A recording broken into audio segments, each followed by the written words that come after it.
A sheet of window glass, a shallow pit, and a tin cup. That's it. That's the whole machine. Dig it at sunrise, and by dinner time you've got clean drinking water pulled out of ground that hasn't seen rain in months. No pipes, no power, no bill.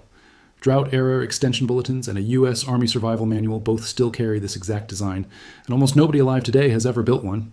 Here's the problem. Most of us couldn't fill a jug if the tap ran dry on a Tuesday. We'd drive to the store and pay $1.50 a gallon for water our great-grandparents pulled out of dry dirt for the price of a shovel. And that's not because the old method stopped working. It's because somewhere along the way, catching your own water stopped being normal and buying it became the default. My grandfather Eli kept a leather journal his whole life. Pencil notes on the water systems our family ran before the county ever strung a line out to us.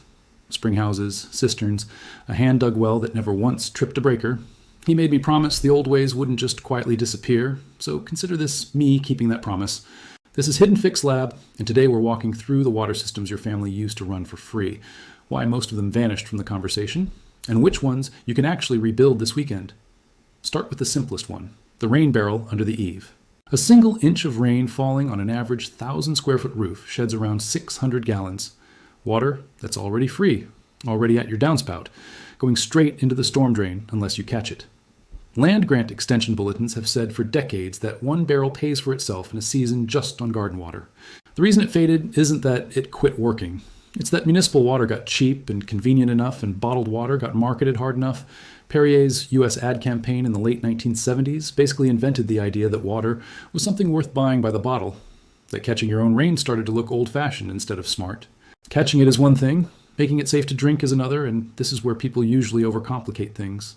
A barrel layered bottom to top with gravel, coarse sand, fine sand, a thick bed of hardwood charcoal, and more sand on top will filter rainwater or creek water clear enough to drink.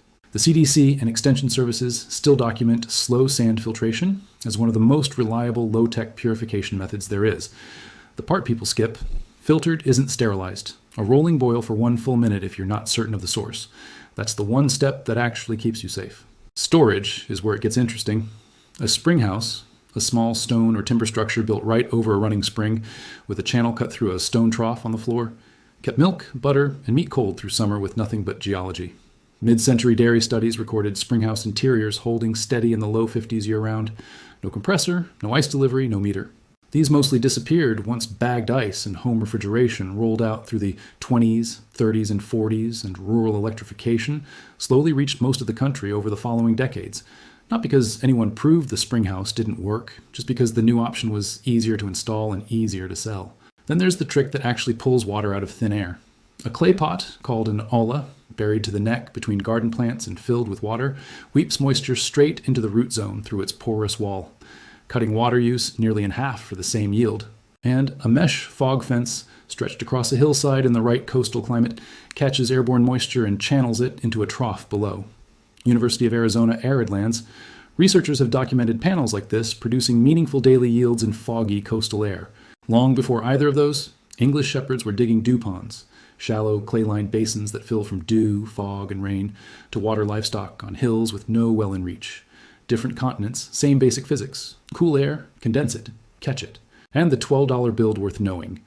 Dig a shallow pit in full sun, line the bottom with green vegetation or damp soil, set a clean container in the center, stretch clear plastic sheeting over the top, weight the edges with stone, and press one small stone into the center of the sheet so it dips directly over your container.